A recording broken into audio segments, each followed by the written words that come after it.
Nobody expected something as small as a jersey number to blow open one of the loudest debates in women's basketball. But the moment fans saw Caitlin Clark listed with number 17, everything shifted. It didn't look like an ordinary roster update. It looked like a message, and people picked up on it instantly. Within minutes, screenshots spread everywhere. Comment sections filled up faster than Team USA could post their explanation, and the entire internet started asking the same question. Why change something that was never broken? What made the situation even stranger was how simple it would have been to avoid. The number 22 wasn't taken. It wasn't reserved. It wasn't blocked by some unwritten rule or long-standing tradition. It was right there, unused, and wide open. Fans weren't seeing a conflict. They were seeing a choice, one that felt unnecessary, confusing, and, to many, disrespectful. And that's when the conversation went from curiosity to anger. Supporters weren't just reacting to a digit on a jersey. They were reacting to what it symbolized. For them, this wasn't about paperwork or logistics. It was about the biggest name in the sport being handed a number that carried none of the history she'd built, none of the identity she'd earned, and none of the meaning she'd created over years of changing the game. The moment the roster dropped, the outrage spread like wildfire. And it wasn't slowing down. To anyone outside the sport, the frustration might seem exaggerated. But people who have followed Caitlin Clark for years understand exactly why the reaction was so explosive. 22 isn't a random number she picked up along the way. It's the symbol she carried through every milestone, every record, every moment that turned her into the most influential player of her generation. It's stitched into the highlight reels, the history books, and the memories of millions of fans who watched her redefine what women's basketball could be. When she shattered Pete Maravich's all-time scoring record, she did it wearing 22. When Iowa's arenas were overflowing with crowds that looked more like NBA playoff turnouts, it wasn't just Caitlin walking out. It was the number 22 leading the team. Kids didn't just cheer for her. They copied her. They wrote 22 on their practice shoes, begged their parents for 22 jerseys, and tried to shoot from the same impossible range that made her a phenomenon. The number became its own identity, something bigger than a uniform. And in the pros, nothing changed. With the Fever, that same number turned games into sold-out events and made her jersey one of the most in-demand pieces of merchandise in the country. You could spot 22 everywhere. In the stands, on billboards, in commercials, on social media. Brands built campaigns around it. Fans built emotional connections to it. Parents bought it for their daughters because it represented someone who made them believe the sport could be more than it had ever been. So when Team USA quietly replaced it with 17, it didn't feel like a small administrative decision. It felt like erasing a symbol people weren't ready to let go of. And as this frustration was building, the questions grew louder, because the timing of this change couldn't have been worse. Before we continue, if you're someone who loves uncovering the real stories behind the headlines, make sure you're subscribed. These deep dives take a ton of research, and if you're enjoying it so far, you'll definitely want to stick around for what's coming. What most people didn't realize at first was just how deeply the number 22 was woven into the business side of Caitlin Clark's rise. It wasn't only fans who embraced it. Entire corporations had already shaped their marketing around it. Nike rolled out campaigns where the number was practically a logo. State Farm tied it into their storytelling.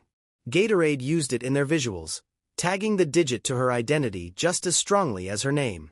These weren't small endorsements. These were multi-million-dollar partnerships built on a single, consistent image. And when Team USA switched her to 17, it threw a wrench into everything brands had prepared for the next chapter of her career. Merchandising teams had already mapped out timelines. Designers had samples. Vendors were gearing up for what could have been the best-selling jersey launch in women's basketball history. Instead, everyone paused. A Clark 17 jersey doesn't hit the same. It doesn't feel iconic. It doesn't feel collectible. It feels temporary, almost like something fans would buy only because there wasn't another option. And that's exactly why supporters rejected it immediately. They didn't want a souvenir of confusion. They wanted the number that meant something. For sponsors, the risk wasn't just about sales. It was about consistency. A brand's worst nightmare is confusion. And suddenly, the number tied to millions of dollars of visuals, ads, and merch evaporated overnight. Even fans who didn't fully understand the marketing implications could feel the disconnect. Something about the change didn't sit right. And beneath all of that tension was a growing suspicion that if this wasn't a business decision, and it wasn't a logistical issue, then maybe the motivation ran deeper. The timing couldn't have been worse. Team USA was still dealing with backlash from leaving Caitlin Clark off the Olympic roster, a decision that fans never fully accepted. That moment created a crack in public trust, and instead of sealing it, the number switch split it open again. To many supporters, the change didn't feel like an accident. It felt like the continuation of a pattern of undervaluing the one player who had brought more visibility to women's basketball than anyone in decades. People remembered the explanations Team USA gave after the Olympic snub, phrases like chemistry, continuity, and experience. Those excuses didn't fly the first time, and after the number change, they collapsed completely. Fans weren't seeing a program making decisions. They were seeing a program refusing to acknowledge the cultural wave right in front of them. The optics couldn't have been more damaging. The most influential player in the sport assigned a number with no history, no meaning, and no respect for the legacy she'd already built. And every detail made the decision harder to defend. No veteran was using 22. No rule prevented her from keeping it. No conflict existed. Everything pointed to a choice that didn't need to be made, and in the court of public opinion, unnecessary choices quickly become intentional ones. Team USA didn't just lose control of the narrative, they handed it over. Sports analysts pounced. Commentators questioned leadership. Fans dug up every past mistake and held it against them like evidence in a trial. What should have been a simple training camp update became a PR disaster that only grew louder by the hour. And while the public backlash was exploding on the outside, something even more revealing was happening behind closed doors. As the uproar grew, whispers started coming from inside the program, quiet enough to dismiss if there were only one or two, but loud enough to notice once they started stacking up. According to several people close to the situation, Team USA never expected the backlash to hit this hard. Some even admitted they thought the number change would slide under the radar completely. That miscalculation revealed something deeper. Leadership didn't fully understand the emotional weight behind Clark's rise, or how protective fans had become of the identity she built. But the leaks didn't stop there. There were hints of tension that had been simmering long before the roster issue. Some veterans felt overshadowed by the attention Clark received the moment she entered the league. They'd spent years grinding with little recognition, only to watch a rookie become the face of every headline, broadcast, and endorsement. Even if players respected her talent, and many do, that doesn't erase human nature. Jealousy, pride, frustration. They all exist at the highest levels of competition. Behind the scenes, it created an uncomfortable mix. Some insiders describe the atmosphere not as open hostility, but as a kind of quiet resistance, a belief that Clark's spotlight was growing too fast, too easily, and at the expense of those who came before her. Whether or not leadership shared that sentiment, they certainly didn't anticipate how the public would interpret their decisions. What they might have seen as a simple jersey assignment looked, to the outside world, like a deliberate attempt to keep her in check. And that perception is powerful. Once people believe there's an agenda, every action gets examined through that lens. Every small detail looks intentional. Every choice becomes a statement. And while Team USA was trying to put out the fire publicly, internally, they were dealing with a storm they never prepared for. Because the more information leaked, the clearer it became. This wasn't just about a number. It was about control, influence, and who gets to shape the future of the sport. The moment the story broke through the basketball bubble and hit mainstream conversation, everything shifted. What started as fan frustration turned into a full-scale public reckoning for Team USA. Every social media post they made, no matter the topic, was instantly overwhelmed with comments demanding answers. Roster graphics were getting ratioed within minutes. Even harmless updates triggered thousands of replies calling out the decision, the timing, and the leadership behind it. Team USA had never dealt with this kind of reaction before. In their minds, the jersey number wasn't supposed to be a headline. It wasn't supposed to become the story. But because they misread the moment, they handed fans something that felt personal.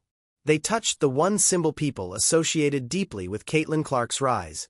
And once that emotional connection was disrupted, the response became impossible to contain. What surprised insiders most was the speed. Conversations that normally fade within hours were still going strong days later. Sports analysts dedicated entire segments to breaking down the decision. Former players chimed in with their own takes. Influencers, podcasters, and even celebrities outside the basketball world added fuel to the fire.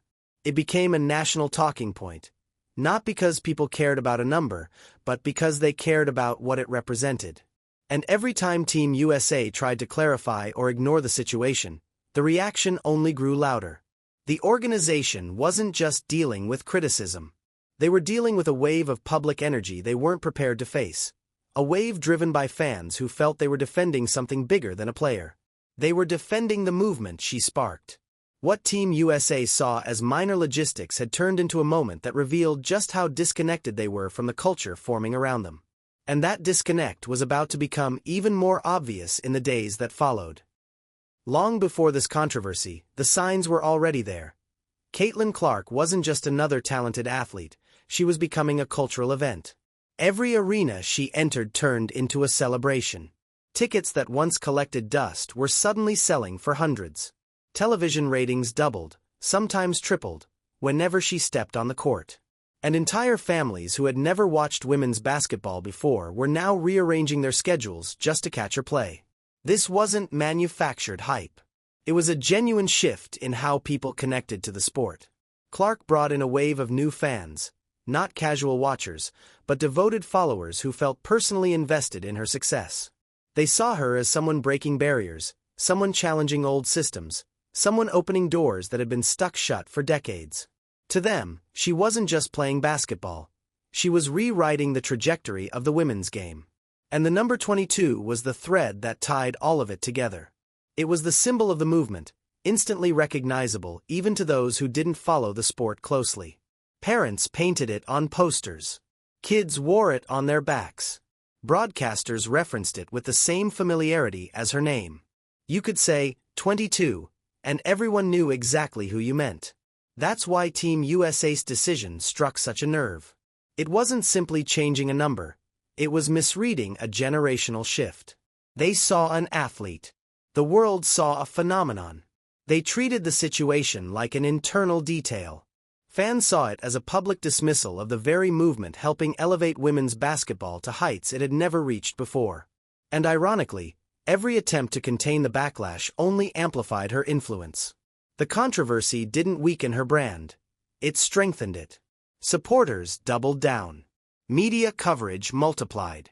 Interest exploded even further. Team USA had hoped the number switch would be a footnote. Instead, it became proof. The most stunning part of the entire situation was how dramatically it backfired on the very people who thought they were controlling the narrative. Team USA may have believed they were making a harmless decision, or even a subtle statement, but the result was the opposite of anything they expected. Instead of keeping the spotlight balanced, they intensified it. Instead of minimizing attention, they multiplied it. And instead of slowing Caitlin Clark's momentum, they pushed it into overdrive. Every moment of pushback only made fans more protective. Every questionable choice only strengthened the belief that Clark was being underestimated, undervalued, or quietly resisted by those in power. The controversies created a cycle Team USA couldn't escape. The more they tried to downplay her significance, the more the world elevated her. The tension didn't weaken her following. It solidified it. What should have been a routine training camp announcement became a case study in misreading the room. And with every analyst breakdown, every viral clip, every tweet dissecting the number switch, Clark's influence grew even larger. This wasn't just about basketball anymore. It was about culture, marketing, leadership, and what happens when an institution built for one era collides with a star built for the next. By the time the dust settled, the message was clear. Even unintentional disrespect carries weight when it's directed at someone who has become the face of the sport. Team USA didn't just mishandle a jersey number. They exposed a gap between the old expectations and the new reality. And that gap was wider than anyone thought. Fans weren't just defending a player. They were defending a movement, a symbol, and a future they believed in. And no matter how many decisions were made behind closed doors, none of them could stop the wave that Caitlin Clark had already set in motion.